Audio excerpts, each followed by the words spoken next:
آپ کے بچے کہاں گئے؟ کہنے لگی وہ کھانا کھا کے کھیلنے گئے، آپ کھانا کھا لیں آ جاتے۔ کھانا اس نے چن دیا۔ میں نے حیرت انگیز لہجے میں ساری نعمتیں اپنے دسترخوان پہ دیکھ کر کے بیوی سے پوچھا یہ کہاں سے آیا کھانا؟ بچوں کو تو نے کہاں سے کھانا کھلایا؟ یہ سارا کچھ کیسا ہے؟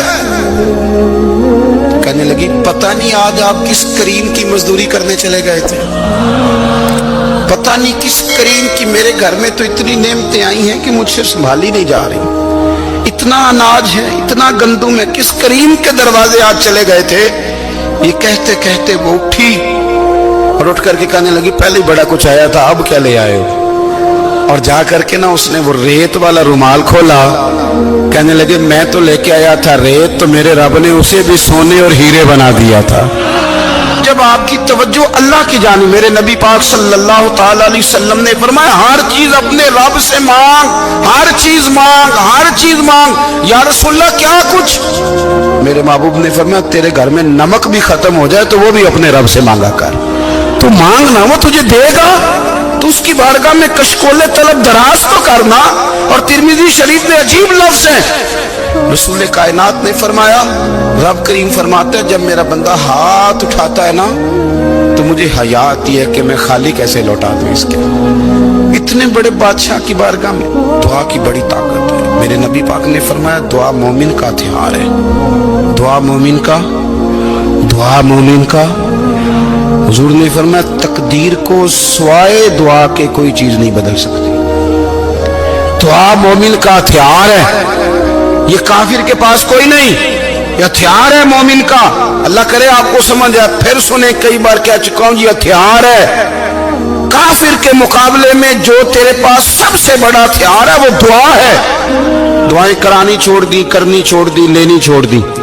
حضرت سیدنا انس بن مالک رضی اللہ تعالیٰ عنہ فرمایا کرتے تھے میں نے وہ رنگ دیکھا ہے جب حضور دعا مانگتے تھے اور حضور کی مقدس آنکھوں میں آنسو بھی ساتھ ہی بہا کرتے تھے، میں نے وہ انداز دیکھا ہے۔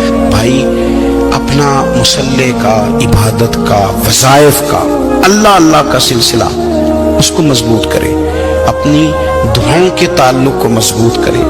دعائیں بڑے انقلاب برپا کر دیتی ہیں۔ ہم تھوڑے تھوڑے نا جب سے خشک ہوئے ہیں نا، خشک، اور میری تو جماعت ہی صوفیاء کی جماعت تھی، ہم تو داتا علی اجمیری کی جماعت سے، ہم تو خواجہ اجمیری کی جماعت سے، ہم تو شیخ احمد فاروق سرہندی کی جماعت سے، ہم تو صوفیاء کی جماعت۔ ہماری جماعت نے بھی وہ تعلق جو ہمارے بزرگوں نے بنایا تھا۔ بزرگ اللہ کے قریب کیسے جاتا ہے؟ تو ہمارے یہاں نا بہت سارے لوگ کہتے ہیں جی نظر ہو گئی تو کام ہو گیا۔ بھائی جو بخاری مسلم میں طریقہ ہے نا اللہ کا قرب پانے کا وہ تو نفل ہے۔ نبی کریم علیہ السلام نے فرمایا بندہ نفلوں کے ذریعے رب کے قریب جاتا ہے، اور اتنا قریب جاتا ہے کہ پھر اللہ اس کی زبان بن جاتا ہے، اللہ اس کی آنکھیں بن جاتا ہے، کان بن جاتا ہے، ہاتھ اور پیر بن جاتا ہے۔ تو یہ تو عبادت ہے، یہ تو اللہ کی بارگاہ کی حاضری ہے جو آپ کو اللہ کے قریب کرے گی۔ حضرت مرزا مظہر جانا فرماتے ہیں کہ بارش ہوئی تھی تازی تازی، دلی میں تازی تازی بارش ہوئی تھی، ایک بابا لکڑی کے جوتے پہنے کھڑا ہوں، اللہ اللہ اللہ اسی کسی دے کچھ بھی نہیں لگ دے، نہ کوئی ساڈا دردی۔ بابا مست ہو کے جا رہا، اللہ اللہ کرتا جا رہا۔ ایک طوائف اپنے کوٹھے سے اتر کے تو سیڑھیوں پہ بیٹھی تھی، ساتھ اس کا یار بھی بیٹھا تھا۔ بابا اپنی مستی میں جا رہا، تو بابا جی کے پیروں سے کچھ مٹی اڑی تو اس عورت کے کپڑوں پہ پڑ گئی، پرواہ نہیں، بزرگ گزر رہے۔ وہ یار اس کا دوڑا ہوا آیا، اس نے آ کے تھپڑ مارا، کا خیال نہیں سارے اس کے کپڑے آلودہ کر دیے، تو کدھر، تیرا دماغ نہیں ٹھیک؟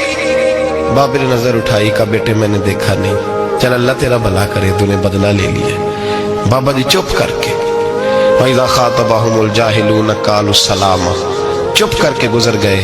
ٹھنڈ کا موسم تھا، بارش تازہ ہوئی تھی، حلوائی دودھ کاڑ رہا تھا، اس نے بٹھایا بابا جی کو پھٹے پہ، پیالہ پکڑا، دوڑ کے آگے بڑھا، بزرگ آ گئے، آئیے بیٹھیے، دودھ کا گرم گرم پیالہ شکر ڈال کے دیا، بابا جی نے دودھ پیا، پھر نظر جھکی، پھر رنگ بدلا، کہنے لگے مالک تو کتنا بے نیاز ہے، کہیں تھپڑ مرواتا ہے، کہیں دودھ پلاتا ہے، تیری بے نیازی ہے نا، ادھر تھپڑ مروایا، یہاں دودھ پلایا، تو ہی جانتا ہے تیرے رنگ کیا ہے۔ ابھی بابا وہیں بیٹھا تھا، دوڑے آئے، پیچھے سے لوگ، شور ہوا، بابے کو دبوچ کے وہاں